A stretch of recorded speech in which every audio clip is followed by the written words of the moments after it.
The Bible tells us that on the Apostle Paul's first missionary work in Europe, he traveled to Neapolis, Philippi, Thessalonica, and Berea. From Berea, he sailed to Athens, and while there, Luke, the author of the book of Acts, tells us that Paul was deeply distressed about what he had encountered. He was angry. But why? What exactly did Paul see? And what did he experience while he toured the legendary city of Athens?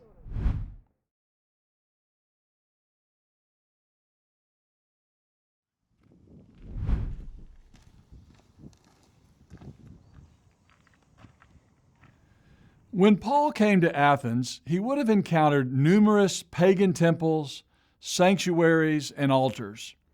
Evidence of these sacred areas and high places can still be seen today in the many ruins and vestiges of a once thriving and elite society of philosophers, inventors, and citizens that were highly religious and deeply influenced by the tales of Greek mythology.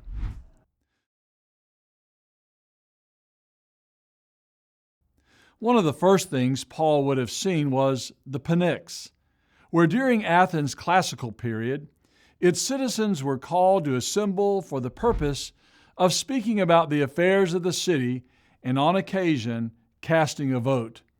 At this sacred site, archaeologists have discovered numerous niches carved into the bedrock. These niches were created for the placement of votive plaques depicting human body parts which express gratitude for healing.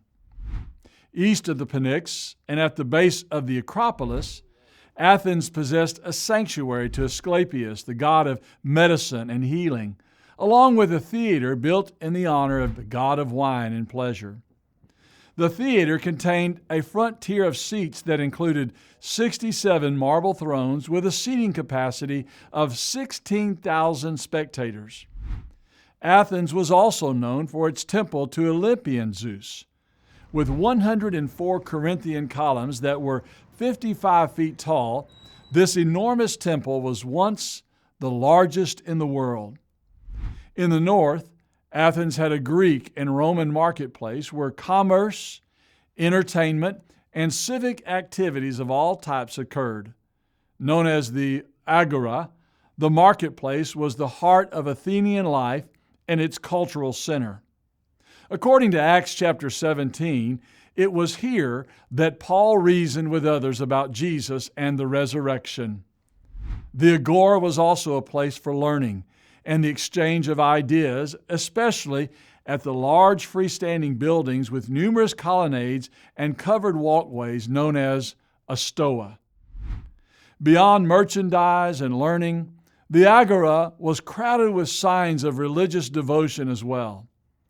Worship was given to Greek and Roman deities, as evidenced by the discovery of a stoa dedicated to Zeus, and also a temple of Apollo Patrus, the father, and an altar to the 12 gods, a sanctuary of the mother of the gods, and one to Aphrodite, the goddess of love.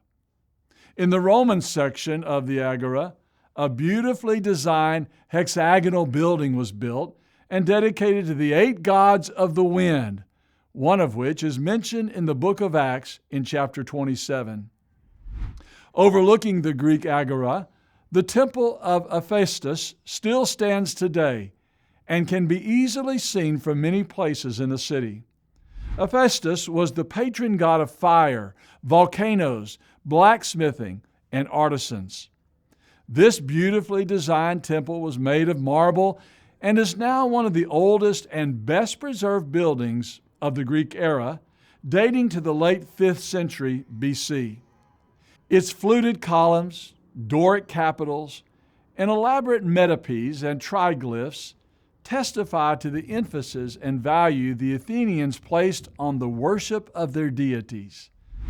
Pagan worship was rampant, and as a Roman historian said, Athens is full of the images of gods and men adorned with every variety of material and with all the skill of art.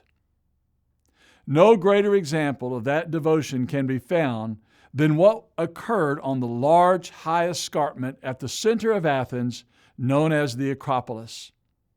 The Acropolis was a sacred area which possessed an impressive and elaborately designed entrance where gods such as Athena, Nike, and Zeus and Poseidon were worshipped. It even had a place where Emperor Hadrian was given homage, as revealed by an inscription found in the remains of a shrine built for him in the 2nd century AD. But of all the gods most revered in Athens, Athena Parthenos, the goddess of wisdom and war, took center stage. As the patron goddess of the city, a colossal image of Athena was constructed of gold and ivory and placed inside a beautifully designed and decorated temple. Commissioned in the year 447 BC by the statesman and military leader Pericles, the temple was known as the Parthenon. It was a mathematical and architectural marvel and built according to the golden ratio. It was both a temple and a treasury, and was 228 feet in length and 101 feet wide. Its Doric columns were 34 feet tall and 6.2 feet in diameter. To give the temple a symmetrical and imposing look, the columns sloped slightly inwards and became smaller in diameter towards the top.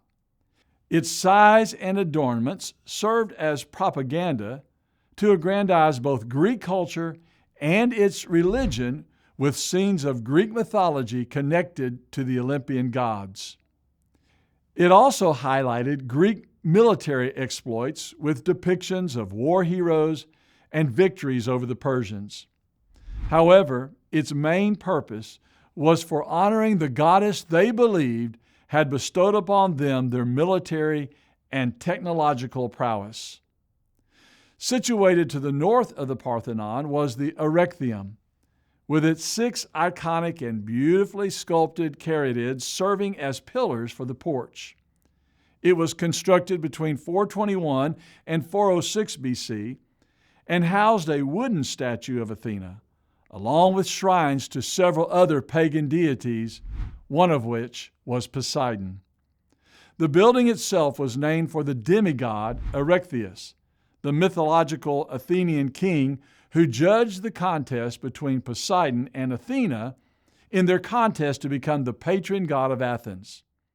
The Erechtheum, Parthenon, and all the other temples, altars, and shrines scattered around the city clearly reveal a pervasive religious devotion to the pagan deities of Greek mythology. Lucian said, "On every side there are altars, victims, temples, and festivals." And as Luke records in the book of Acts, Athens even had an altar erected to an unknown god. An altar erected perhaps so as not to offend a deity that they had somehow overlooked. The expense and time that it took to construct such buildings and objects of worship was astounding. And to think of the devotion given to what in reality did not exist must have been both extremely sad and infuriating to the Apostle Paul.